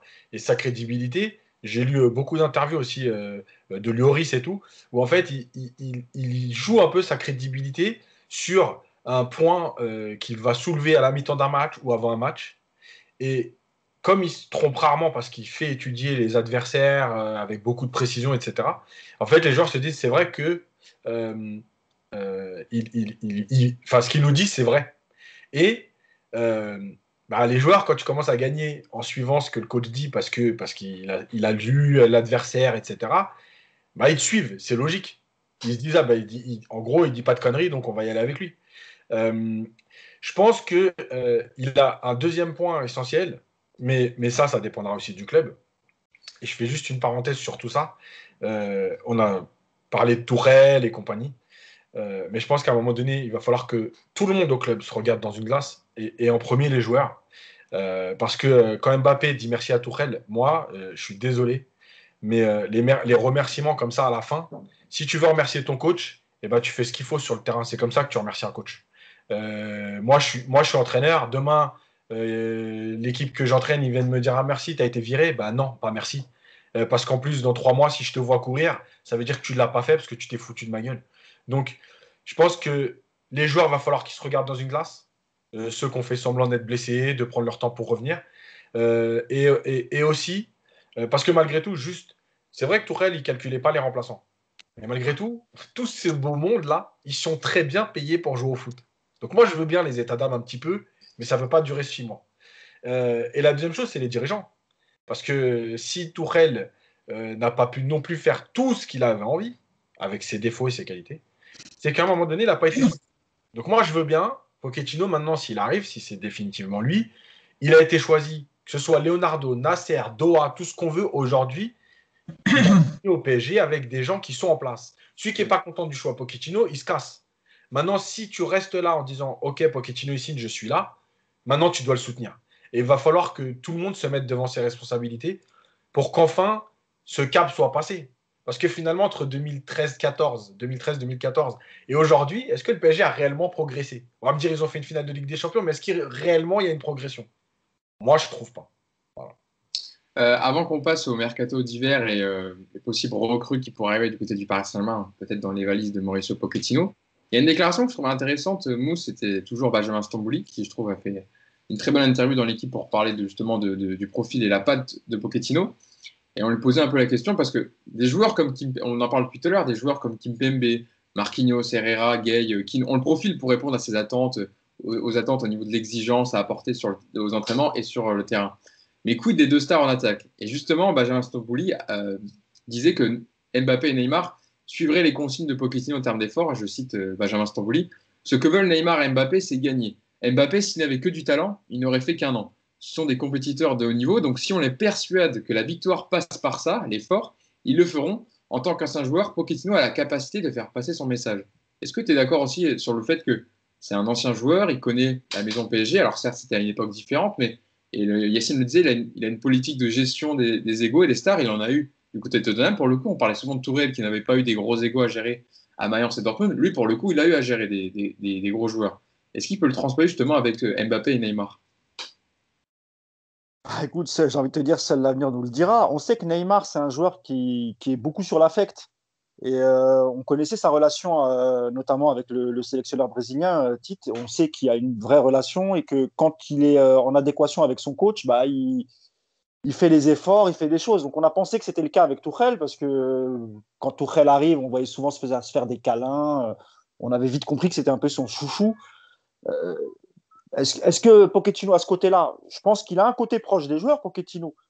Maintenant, comme l'a dit Nico, combien de temps ça va durer? Parce que moi, je pense qu'au début, évidemment, ça va bien se passer. Rappelez-vous, Tuchel, les premières semaines dans une conférence d'après-match où les joueurs viennent, ils chantent la chanson Happy. On s'est dit, ouais, la relation entre les joueurs, on n'avait pas vu ça avec Emery, on n'avait pas vu ça avec Blanc, et on était plutôt enthousiastes. Alors, je ne sais pas si, je sais pas si Pochettino va chanter avec les joueurs après un match. Mais tout dépend des joueurs, j'ai envie de te dire, hein. Et Mbappé, c'est pareil. Mbappé, c'est pareil. Et une fois, après un match, après une défaite, je ne sais plus quelle défaite en Ligue des Champions, Neymar avait dit oui, il va falloir changer des choses. Il a même parlé de tactique, tout ça. Bah, on va voir s'il va transposer ça avec Mauricio Pochettino. Moi, encore une fois, je pense qu'il peut y arriver parce que là, il y a un nouvel élan. Tu vois, on repart sur un nouveau cycle. Il va redistribuer les cartes. Et je pense qu'il y a des joueurs qui. Il a fait un très bon papier, Yacine, sur ça, justement. Et il parlait du cas, par exemple, de Draxler. Et c'est vrai que dans le schéma préférentiel de Pochettino, qui me semble est un 4-2-3-1, tu peux relancer un joueur comme Draxler. Voilà. Après, c'est lui et sa capacité, comme tu l'as dit, à insuffler cette motivation et persuader les gars qu'en changeant de méthode, en travaillant plus, en faisant plus d'efforts, en étant plus collectif, c'est comme ça qu'on va pouvoir gagner des matchs importants, aller loin en Ligue des Champions. Et lui, il arrive avec un statut quand même de finaliste. Donc même si la finale, elle ne s'est pas super bien passée, comme pour la nôtre d'ailleurs, il faut voir le parcours avant, la demi-finale contre l'Ajax, etc. Et moi, quand je vois Pochettino, après la demi-finale de l'Ajax, qui pleure en interview d'émotion, et quand je le vois sauter dans les bras de ses joueurs, etc., je me dis oui, tu sens qu'il est capable de ramener ça. Mais combien de temps ça peut durer? Moi, je souhaite que ça dure des années, des années. C'est peut-être le bon Pochettino, hein. Peut-être qu'on a tiré le gros lot. Sait-on jamais. On verra ça. Nico. Ouais, juste un truc tout court. Il y a un truc important aussi à prendre en compte, c'est le contexte. Je crois que quand Emery et Tourelle arrivent, ils débarquent dans une équipe qui est super forte en Ligue 1, qui écrase tout le monde. Alors, il y a les échecs en Ligue des Champions, mais tu arrives dans un groupe ultra fort où tu es quasiment censé faire le quadruplé national et c'est normal. Là, Pochettino, il va débarquer dans une équipe qui a fait la pire demi-saison depuis je ne sais pas combien de temps, qui n'est pas leader de son championnat, qui est énormément critiqué par le jeu, par les comportements. C'est pas le contexte aussi souriant qu'ont pu connaître Tourelle et Emery. Et ce qui fait que les joueurs, peut-être qu'ils vont un peu avoir l'accueil plus modeste, j'ai envie de dire. Ils sont pas vraiment en position de force aujourd'hui, quoi. C'est pas bienvenu l'entraîneur, tu débarques dans un super groupe, tu vas voir, on casse tout. Là, c'est plutôt, on n'est pas bien en point, on vient de se faire sacrément critiquer pendant 6 mois. Le coach vient de se faire virer en partie à cause de nous. Donc peut-être qu'aussi pour Pochettino, ce sera peut-être plus simple dans ce contexte d'imposer ses idées à court terme, je pense. Juste pour finir sur ce que dit Nico, à part Comboiré, c'est la première fois que Paris change de coach en cours de saison. Oui, c'est vrai. Et pour les joueurs, c'est quand même ce que disait Nico, c'est une signification. C'est-à-dire que d'habitude, tu arrives en fin de contrat et on passe à une nouvelle saison. Là, c'est en cours de saison, on a été obligé de virer le coach parce que tout ça, quoi. C'est pour ça qu'il va avoir un équilibre à trouver entre son vestiaire à gérer, le niveau élevé d'efforts demandés et puis voilà, les objectifs à court terme. Reprendre la première place en Ligue 1 et puis aller loin en Ligue des Champions avec le Barça quand même en huitième de finale. Pas si simple pour l'ami Mauricio Pochettino. Parlons du mercato d'hiver avec le changement de coach au Paris Saint-Germain, même si évidemment ce ne sera pas open bar avec les pertes économiques liées à la crise sanitaire, aux droits TV non payés, le coût du renvoi de Thomas Tuchel quand même, parce que apparemment, ils ont trouvé un accord pour 6 millions d'euros pour lui et son staff. Évidemment, on peut penser que quand un coach arrive, surtout Yacine disait là, en cours de saison pour le mercato d'hiver, il peut arriver avec une demande, ou en tout cas un joueur qu'il aimerait bien amener au club. Et évidemment, la piste qui revient le plus souvent et le joueur le plus cité, c'est Christian Eriksen, qui traîne sa peine du côté d'Inter Milan, qui a joué que 373 minutes de jeu depuis le début de saison. Le directeur général de l'Inter, Giuseppe Marotta, a ouvert justement la porte à un départ en disant oui, je peux confirmer que Christian Eriksen est sur les listes transferts, il va partir en janvier. Il n'est pas fondamental dans nos plans, il a des difficultés ici. Je pense qu'il est juste que Christian parte pour trouver plus de temps de jeu. Mousse, Christian Eriksen, c'est un nom qui est déjà revenu plusieurs fois du côté du Paris Saint-Germain. Alors, pour l'instant, ce ne sont que des supputations, mais en tout cas, c'est un joueur c'était un des joueurs le plus utilisé sous le mandat de Mauricio Pochettino à Tottenham. Évidemment, c'était son maître à jouer, son numéro 10. On peut penser aussi pour le Paris Saint-Germain qui dépend souvent de Neymar au milieu de terrain, et quand il n'est pas là, on le voit dans le jeu, c'est compliqué, d'avoir un joueur aussi créatif et répondre à amener en tout cas de la qualité au milieu de terrain du Paris Saint-Germain, ça pourrait être une bonne recrue pour le relancer. Ouais, ça pourrait être une bonne recrue. Après, on connaît le contexte économique. On sait aussi qu'on a aujourd'hui pas mal de milieux de terrain au Paris Saint-Germain. Alors, c'est pas du tout tous les mêmes profils, évidemment. Mais moi, je pense qu'il va falloir quand même dégraisser un peu avant de. Parce que si j'ai bien compris, l'Inter veut le vendre. Il ne s'agit pas de faire un prêt pour le rapatrier après. Non. Donc, alors, il y a des solutions qui existent, les prêts avec option d'achat, les échanges, etc. On parle aussi d'un échange entre Paredes, Eriksen. Écoute, pourquoi pas, c'est normal qu'un coach veuille faire venir un joueur avec qui l'a fait progresser déjà d'une, avec qui envers qui il a une totale confiance, et qui pourrait aussi lui servir de relais parce qu'il ne connaît pas beaucoup les joueurs, il ne connaît pas personnellement les joueurs du PSG. Donc moi, ça ne me dérange pas que tu puisses dire, voilà, ce joueur en particulier, ce n'est pas un profil, c'est le joueur que je veux. Ça ne me dérange pas, il vient d'arriver, c'est tout à fait normal. Est-ce que ça va pouvoir se faire ? C'est là où moi je me pose des questions parce qu'encore une fois, un joueur comme Draxler, un joueur comme Herrera, un joueur comme Gay peut-être que ces joueurs-là seront en danger, peut-être qu'il a déjà fait sa revue d'effectifs et peut-être qu'il a déjà communiqué à ses joueurs en leur disant quand un coach arrive, c'est comme ça que ça se passe, tu fais une revue d'effectifs, tu contactes les joueurs et puis ceux sur qui tu ne compteras pas pour la deuxième partie de saison, en général, tu leur demandes de trouver un point de chute ou un départ. Donc oui, la rumeur, elle existe. On l'avait, avant même l'arrivée de Pochettino, on parlait d'un intérêt de Leonardo pour Eriksen. Ouais. Moi, je n'ai pas d'infos là-dessus. Je ne peux absolument pas te dire parce que ça n'a pas encore commencé officiellement, même si, évidemment, tu travailles en amont. Ça, c'est tout à fait normal. Moi, je ne serais pas contre sa venue, mais il faut quand même faire partir des joueurs parce qu'il y a la masse salariale, parce qu'il faut penser aussi au mercato d'été. Donc voilà, mais je n'ai pas d'infos précises sur Eriksen et ni sur Dele Alli d'ailleurs. Voilà. Yacine, c'est vrai que c'est un joueur qui aime beaucoup Mauricio Pochettino. C'était son maître à jouer dans son 4-2-3-1, en numéro 10 en dessous de Harry Kane. Est-ce qu'il pourra apporter justement cette touche technique qui manque au Paris Saint-Germain quand Neymar n'est pas là, ou même avec Neymar évidemment, mais peut-être que Pochettino aussi reviendra dans un système plus traditionnel et qui repassera Neymar sur le côté, parce que Tourelle qui a mis Neymar en numéro 10 vraiment, qui l'a placé à ce poste-là, mais peut-être qu'il replacera Neymar sur le côté pour faire de la passe à un Eriksen par exemple. Alors ouais, Eriksen, moi c'est un joueur que j'aime beaucoup, et notamment à Tottenham, quand il était à Tottenham. Le truc, en fait, je t'aurais dit, s'il y avait le Sarabia de l'année dernière, pourquoi prendre Eriksen? Tu as Draxler, tu as Sarabia, tu as Neymar qui peuvent un peu jouer dans ce rôle-là. Maintenant, tu as Draxler qui est en fin de contrat et tu sais pas Et trop où tu il as en même est. Rafinha. Hein. T'as même Rafinha. Tu peux Oui, éventuellement le faire jouer à ce poste-là aussi. Hein. tu as Sarabia qu'on a perdu et tu as Neymar. Donc, oui, par rapport au contexte aujourd'hui, Eriksen, ça peut être une bonne recrue. Toujours à définir combien, est-ce que c'est après, est-ce que c'est. Bon, bref, voilà. Moi, je pense surtout qu'il il va y avoir, en gros, une dizaine de jours là, où Pochettino il va observer un peu ce qui se passe. Même s'il a étudié les matchs, même s'il y a déjà beaucoup de choses, il va étudier ce qui se passe par rapport au groupe, la réaction du groupe, la réaction de certains joueurs, etc. Et puis après, il y aura des décisions qui seront prises. De toute façon, le mercato d'hiver, on le sait, il ne se passe rien avant les 5 derniers jours, et puis tout s'accélère dans les 5 derniers jours depuis maintenant 7 ou 8 ans. Je parle même pas que du PSG, c'est tout le monde. Donc, il n'y a personne qui est pressé, en fait. Jusqu'au 15 janvier, on va être tranquille. Moi, je pense qu'il y a deux interrogations quand même qui sont très, très. Il faudrait savoir qu'est-ce qu'il cherche. Ça veut dire que où est-ce qu'il a ciblé les manques. Si c'est juste prendre un joueur pour prendre un ancien de Tottenham qu'il aime bien, pour se rassurer, parce que c'est aussi une façon de se rassurer dans les coachs, d'avoir un joueur dans le vestiaire qu'ils connaissent bien, donc tu connaisses le caractère, peut-être le côté rassembleur, etc.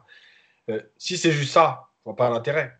Moi, ce qui m'intéresserait plus, c'est de voir où est-ce que sont les manques aujourd'hui et de dire, voilà, est-ce qu'il nous manque un défenseur central, est-ce qu'il nous manque un latéral gauche, et cibler réellement ce qui nous manque.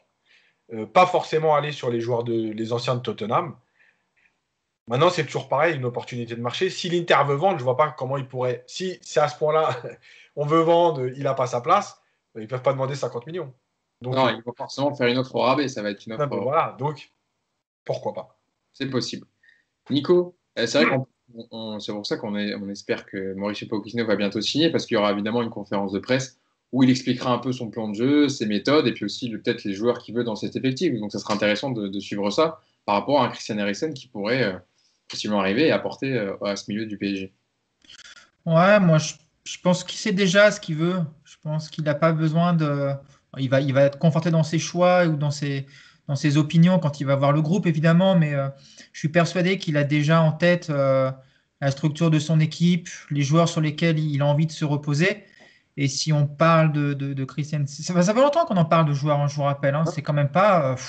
Ça fait depuis deux mercatos qu'on en parle, quoi. Donc. C'est un super joueur, il est très bon. On sait que le PSG manque de créateurs, de milieux capables de marquer des buts. On le reproche quand même assez souvent d'être super dépendant de deux trois joueurs pour marquer des buts. Donc, avoir ce genre de profil, c'est bien. Et puis, c'est vrai qu'aujourd'hui, le joueur qui ressemble le plus, c'est Draxler. Moi, j'aime beaucoup Draxler, mais il est perdu en mer, le pauvre, depuis un petit moment. Donc, je pense que si Pochettino a vraiment validé déjà cette piste et qu'il sait que il se comptera pas sur un Draxler, par exemple. Donc, moi, si c'est pas un transfert complètement fou dans le prix, si on n'est pas obligé de vendre deux trois mecs ou de faire des échanges un peu bizarres pour valider ce transfert, je pense que tu prends pas de risque à prendre un joueur comme ça parce que c'est du très très bon niveau. Après, si c'est effectivement juste pour avoir, comme le dit Yacine, un relais dans le vestiaire, bon, ça fait cher le relais, donc j'espère que c'est pas la raison principale. Passons, bon, évidemment, on attendra l'officialisation qui devrait arriver incessamment sous peu dans les prochaines heures ou dans les prochains jours, en tout cas, de Mauricio Pochettino en tant qu'entraîneur du Paris Saint-Germain. Donc, on a évidemment l'occasion d'en reparler dans le podcast. On va terminer ce podcast de fin d'année. Oui, Mousse. Non, parce que je voulais parler de Camara. Ah, Donc, tu une voulais pas. précision. Parce que comme on a cassé les bonbons sur Twitter, alors que. Comme on a fait beaucoup, je me suis dit, en plus, comme je sais que tu as un rendez-vous après, je voulais te faire. Non, il n'y a pas de souci, t'inquiète pas. Mais comme moi, je suis jamais, je me défausse jamais, je me cache jamais. Mais sur Twitter, avec le nombre de caractères limités, c'est compliqué de développer, surtout devant des demeurés, pour pas dire des trous du cul, pardon, parce que c'est vraiment ça. Des mecs qui viennent te traiter d'escroc parce que tu as juste mis une info conditionnelle. Se faire traiter d'escroc, je préférais qu'on me traite de connard, de ce que vous voulez. Mais escroc, ça, je peux pas On l'accepter. rappelle le contexte. Hein, parce Alors, que je vais rappeler le contexte. J'ai mis un tweet le 27 décembre, pardon, parce que je savais qu'il y avait une réflexion, et j'étais pas le seul d'ailleurs à le savoir, parce qu'on me dit, ah, c'est le genre de truc invérifiable. Ben non. bande d'imbéciles que vous êtes. Si vous suivez un peu les médias, il y a Benjamin Quarez, le 25, qui est journaliste chez Goal, qui a mis un tweet en disant qu'il y avait un doute sur l'avenir de Zoumana Camara. Je ne l'ai pas vu se faire insulter pour autant. Donc moi, le 27, j'explique juste qu'il pourrait, parce que je savais qu'il y avait une réflexion, c'est normal qu'il y ait une réflexion sur Camara. Quand un nouvel entraîneur arrive, et on sait que le staff de Pochettino, il est assez conséquent. Donc, c'est normal qu'au club, on se pose la question sur l'avenir de Camara, qui me semble à un CDI au PSG, c'est normal. Et j'ai même, alors, j'ai mis ce tweet en expliquant qu'ils pourraient suivre Tuchel parce qu'ils ont, et ça c'est vrai, vous pouvez le vérifier, ils ont vraiment une relation d'amitié très forte qu'ils ont nouée dès le début. Et donc, moi, j'explique juste que, voilà, en gros, j'aurais dû dire, hein, en cas de départ, si jamais, j'aurais dû être plus explicite, c'est peut-être ma faute. Et donc, j'ai mis ce tweet qui pourrait peut-être rejoindre Thomas Tuchel dans son futur club. Alors, je pense qu'on a dû alerter Zoumana Camara, sans doute, parce qu'on a dû lui envoyer le screen, parce qu'on l'avait mis sur Facebook, sur tous les réseaux. Et donc, Camara répond, Parisien, en screenant le tweet de Paris United, Parisien un jour, Parisien toujours, en expliquant que l'information est sans doute erronée. Et peu de temps après, je crois que c'est l'équipe qui sort, il y a l'équipe et Foot Mercato, qui explique que l'équipe, je crois, il y a un titre qui est marqué Pochettino a tranché, Camara va rester. Donc, s'il a tranché, c'est que la question s'est posée. Donc, voilà. Et comme il reste, donc on est revenu m'insulter, que ce soit en public, me traiter d'escroc, de insider, terme que je déteste. Je ne suis pas un insider, moi. Je ne sais même pas ce que c'est. J'ai pignon sur... Enfin, les gens me connaissent, me voient. Je suis accrédité au club. Yacine, il couvre le match au Parc des Princes dans la tribune presse, etc., etc. Je ne suis pas du tout un insider. J'avais une info. Je l'ai partagé, point barre. Et se faire insulter d'escrocs par des trous du cul qui sont derrière leur écran et qui passent leur journée à rameuter des gens pour que les gens t'insultent, les gars, vous fatiguez pas, ça ne sert strictement à rien, ça ne m'atteint pas. Et donc, j'ai attendu le podcast juste pour expliquer pour ceux qui voulaient bien l'entendre. Pour le reste, continuez à m'insulter, à m'harceler en DM. Je ne vous calcule pas, les mecs. Je n'ai pas votre temps, je ne vous donne pas l'heure. Voilà, moi je fais mon job, j'essaye de le faire le plus honnêtement possible. Je suis très peu sur Twitter, je tweete pas toutes les 5 secondes. Moi, quand j'ai une info, je la mets. Quand j'ai pas d'info, je ne mets rien. Et évidemment que j'avais mis du conditionnel, donc ça pouvait arriver comme ça ne pouvait pas arriver. Mais j'ai absolument tout à perdre et rien à gagner à mettre ce genre de tweet. Pourquoi je dis ça? Quand nous avons raison, quand nous mettons des infos, il n'y a personne qui vient nous dire bravo les gars, vous êtes les premiers, vous avez mis l'info. Mais dès qu'il y a quelque chose qui ne se vérifie pas, toute la meute de chiens viennent t'insulter. Donc voilà, moi, j'ai aucun intérêt, aucun buzz. Je suis très rarement sur Twitter. Je ne suis pas un mec des réseaux sociaux. Voilà, c'était juste pour faire une mise au point. Et je suis d'ailleurs très content que Camara reste. Parce que quand j'avais mis le tweet, et j'en finis là, Hugo, il y a beaucoup de supporters. Vous voyez les pseudo-supporters qui vous disent que vous êtes des ennemis du club, mais qui n'ont pas hésité à l'insulter, lui, pour le coup, Camara, en disant que tant mieux, bon débarras, c'est un travail fictif. Je rappelle que Zoumana Camara est resté très longtemps en tant que joueur. Et ensuite, il a été dans les staffs de tous les coachs, de Kambouaré à Thomas Tuchel. C'est qu'il a quand même quelques qualités. Voilà, c'était juste pour faire cette mise au point. Et je voulais aussi remercier tous les gens. J'ai reçu beaucoup de messages de soutien. Je tenais vraiment à les remercier, que ce soit sur Instagram, sur Twitter. Merci beaucoup pour le soutien, ça fait toujours plaisir. Voilà. Parce qu'il faut aussi le dire quand il y a des gens qui donnent des messages gentils. Évidemment, on relève plus souvent les messages haineux, mais il y en a aussi qui félicitent pour le travail, etc., et qui soutiennent. Donc, il faut aussi les mettre en avant. En tout cas, la rectification. Et désolé pour la vulgarité, parce qu'il y a des choses parfois qui. Voilà, excusez-moi, ce n'est pas dans mes habitudes, mais il y a parfois des choses qui me dépassent et qui me révulsent. Voilà. Mais c'est bien de t'excuser juste après. Voilà, au moins, les excuses sont faites. Mais en tout cas, la rectification est faite. On va pouvoir terminer sur une note plus gaie pour cette fin de fin d'année. Donc, le quiz spécial mi-saison du Paris Saint-Germain. Je vous ai sélectionné 4 questions pour chacun. On va voir qui connaît le mieux le Paris Saint-Germain, en tout cas sur cette mi-saison du Paris Saint-Germain, évidemment. Je vais commencer avec Yacine. Yacine, je vais te poser 4 questions. Je vais noter votre score. Attention, je vous note le nombre de points et on verra à la fin qui remporte ce quiz. Ma première question, Yacine. Dommage que j'ai pas une petite musique quand même pour mettre dans l'ambiance. on est sur Skype, etc. Quand on reviendra au studio, on espère, ça sera plus sympa. Qui est le deuxième, parce que je ne vais pas te demander qui est le meilleur buteur du club, c'est trop facile. Qui est le deuxième meilleur buteur du club en Ligue 1 et avec combien de buts? Donc tu peux marquer 2 points. Ah, Qui je est sais ça. le meilleur buteur du club? Keane, Moïse Kean, très bien. Et à combien de buts? 5. Non, c'était 7. Combien? Ah, c'est pas 9? En Ligue 1. Ah. En Ligue 1. Ah, Ligue 1. Combien? En Ligue 1, 7 buts. 7 buts. Un point pour Yacine pour cette première question. Deuxième question. Qui porte le numéro 15 au sein de l'effectif du PSG? C'est pour Danilo. Mousse, ça. Danilo. Tiens. Non, mais Mousse, Non, tu peux c'est pas moi. répondre, hein. C'est pour, Ah, pardon, excuse-moi. Ah, J'ai craqué un coup. non, c'est pour Yacine, juste. Donne-lui. Bah oui, mais oui. Bah non, mais Mousse. Alors attendez. Parce que là, Mais ça, si c'était facile parce que je l'avais révélé pendant le mercato, le numéro de Danilo. Donc, Alors. il était gravé dans mon Attends, esprit, tu vois. C'est ce que je fais là, Yacine. Je vais sur le site du PSG, je vais te Pardon. demander un numéro. Ouais, je propose un point de moins pour Mousse. Hein. Il a pas respecté la règle. Hein. Mousse, c'est quand même très limite ce que tu as fait. Un comportement anti-sportif. Hein. Pardon, carton rouge. Ah, Une question chacun. Yacine, je vais te poser. Alors, je vais te demander un autre numéro. Qui porte le numéro 24 au sein de l'effectif du PSG? 24. Ouais. 24. Florenzi, non? Alessandro Florenzi. Bonne réponse. Ça fait 2 points pour Yacine. Troisième question. Combien de temps de jeu a eu le jeune Bandiougou Fadiga, excusez-moi pour le prénom, depuis le début de saison? Alors, je suis souple, j'accepte à 5 minutes près. Mais c'est dans... 5 minutes près. Ah ouais, d'accord. Grand seigneur. 50. Non, malheureusement, c'est pas vraiment. C'était 64 minutes de jeu en tout pour Fadiga. Pas de point pour cette question. Enfin, dernière question. Qui sont les 2 joueurs à égalité? Donc là, tu peux marquer 2 points. Avoir disputé le plus de matchs côté PSG en Ligue 1 depuis le début de saison. Donc je rappelle, il y a eu 17 journées disputées. Bakker. Bakker, première bonne réponse avec 16 matchs disputés depuis le début de saison. Et le deuxième? Alors, Bakker. Et. Il est en train de regarder là. Hein. J'hésite. Mais oui.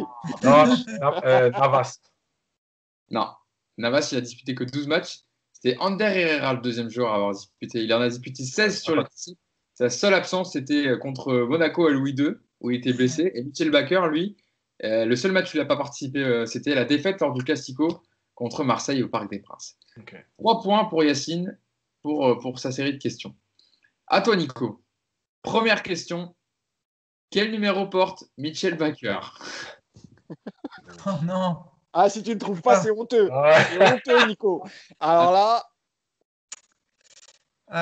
Ouais, c'est une bonne question, ça. Hein. J'en sais rien en plus, moi. Je le vois tellement de face. Puis moi, je vais pas tricher comme hier, je vais pas regarder. Hein. Je triche pas, moi, vous êtes fous, quoi. Propose quelque chose. Tente. Il mériterait le numéro 1, mais je vais tenter le 17. Non, c'était le numéro 25. Oh là là. Ah oui, c'est le numéro de Jérôme Roten. Nico, pour le président du fan club de Michel Bakker, c'est pas terrible. Ça commence mal. Nico, t'es plus crédible. Ça commence mal. Bon. 0 point pour cette première question. Deuxième question. Qui est le meilleur passeur du club et avec combien de passes décisives? Donc, ils sont 3 à égalité. Donc, tu peux marquer 3 points sur cette question. Et le combien de passes? En Ligue 1, attention, en Ligue 1.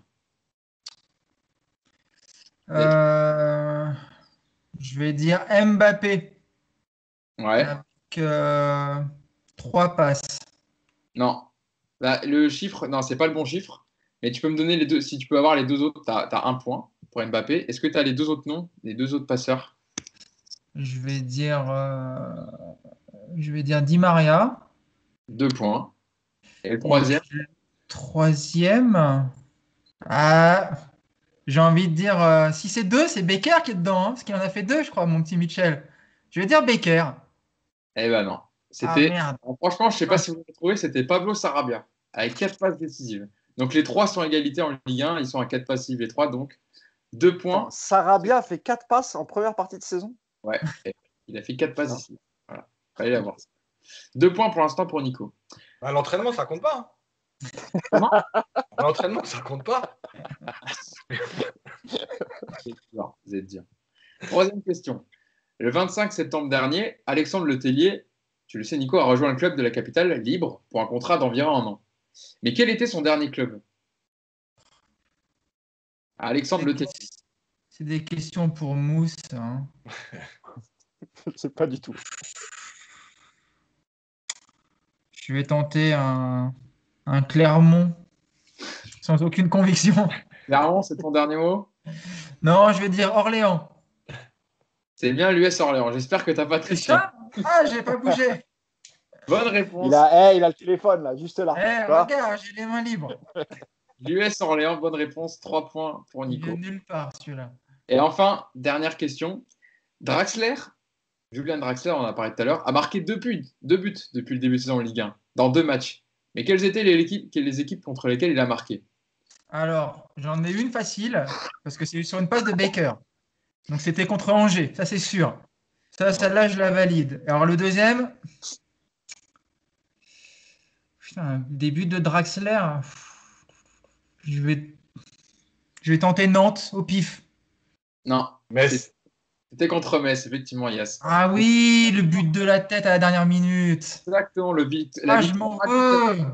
le 16 septembre dernier, Julian Draxler avait donné le but, vous vous souvenez pas, avec un dernier effort de Di Maria qui avait centré. Ah, je m'en veux. D'ailleurs, c'était un match qui aurait pu être dans les flops. Ah ouais, là, on aurait pu en parler tout à l'heure, effectivement. Donc, 4 points pour toi, Nico, pour cette série de questions. Tu es devant Yacine. 4 points. Normal. Mousse. Pourquoi 4 points? Il a pas trouvé le numéro de Baker. Qu'est-ce que tu racontes? Il a 2 points. Il a trouvé Mbappé et Di Maria pour les passeurs. 2 points. l'US Orléans, 3 points. Et il a trouvé. C'était 1 point par joueur, c'était pas 1 point par question. D'accord, ok. Je pouvais gagner plus de points, moi. Ouais. Non, D'accord. j'ai calculé par rapport aux questions de Yass, parce qu'il y avait Moïskine et 7 buts, donc il y avait 2 points. Anderera et Baker, j'ai essayé de calculer pour que vous ayez le même nombre de points. N'essayez pas de m'endormir. Mousse, à toi. Mauvais, moi. En Ligue des Champions cette saison, et tu l'as eu d'ailleurs choisi comme flop pour le match, le PSG perd 2-1 contre Manchester United au Parc des Princes. Qui marque le premier but mancunien? Un choix de réponse. Attention, tu as le droit qu'à une réponse. Hein. J'accepte le premier nom que tu me diras, c'est la réponse que je retiens. Enfin, moi qui ai aucune mémoire. Rashford, mais. Non. Mauvais. Moi, j'ai Est-ce aucune que si on mémoire. répond, on a des points bonus, nous? Non, non, t'es déjà premier de toute façon. C'était Bruno Fernandes sur penalty. Ah, voilà. Ah, putain, n'importe quoi. Deuxième question. Par combien d'anciens Titi le PSG a subi 2 buts cette saison? Attention, je ne prends pas en compte le Final 8 avec Coman. Par combien de buts de buts le PSG a subi par d'anciens Titi? Bah, il y a en Ligue des Champions, il y a Nkunku. 1 point. 1. C'est tout confondu, hein, Ligue des Champions, Ligue 1? Ligue des Champions, Ligue 1, tout confondu. Attends. Hein. Elle est bien celle-là. Hein. Attends. T'en as que Il y a deux. Nkun- il y a Nkunku. Et le deuxième, c'est forcément en Ligue 1? Bah, non, mais dis rien, Ah, Yass. attends, oui. J'aurais dit. Yacine Adli. Yacine Adli. Ah, Yassine, t'as Ah, pas j'ai dit, trouvé, voilà. il y en avait 2, Yass? T'as pas dit ça? Ouais, j'ai dit, il y en a que deux. Ah oui, bah donc tu l'as aidé, voilà. Tu l'as aidé. Non, j'ai dit. Ah, Non, Ah, j'ai même pas entendu. Non, J'ai mais- dit Nkunku, je l'ai trouvé tout seul, et Yacine Adli. Non, à non, Bordeaux. mais t'as les 2 points, évidemment. Bah, j'espère bien. Attends. Yacine a dit lors du match nul de partout contre Bordeaux. 2 points pour Je, Mousse. je te jure que j'ai pas entendu, vraiment. Ah non, mais pas de souci. Je suis arbitre et j'ai bien vu. Troisième question. À combien de cartons jaunes, t'en parlais tout à l'heure aussi, a fini le Classico au Parc des Princes lors de la 3e journée? À 2 cartons jaunes, à 2 cartons près, j'accepte. Donc carton jaune et carton rouge confondus. À combien de cartons a terminé le match au Tu Classico? parles des deux côtés? Ou Les juste deux du côté PSG? Non, côté Marseille et PSG en tout, carton jaune et carton rouge confondus. Alors, attends, il y a eu 3 rouges, 2 Parisiens, 1 Marseillais, et du coup, il y a dû avoir, alors 3 rouges, peut-être, ouais, je dirais 9 cartons en tout, 10? Non, 10 cartons. C'était 17 cartons. Il y a eu 17 cartons. 17 cartons! Il y a eu 3 cartons rouges, tu l'avais bien dit, Kurzawa, Ah, ouais, Neymar. ouais.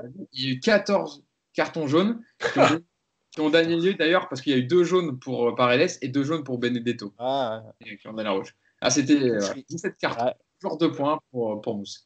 Dernière question. Lille, est-ce que Lille a gagné plus de matchs que le PSG en Ligue 1? Vrai ou faux? Faux.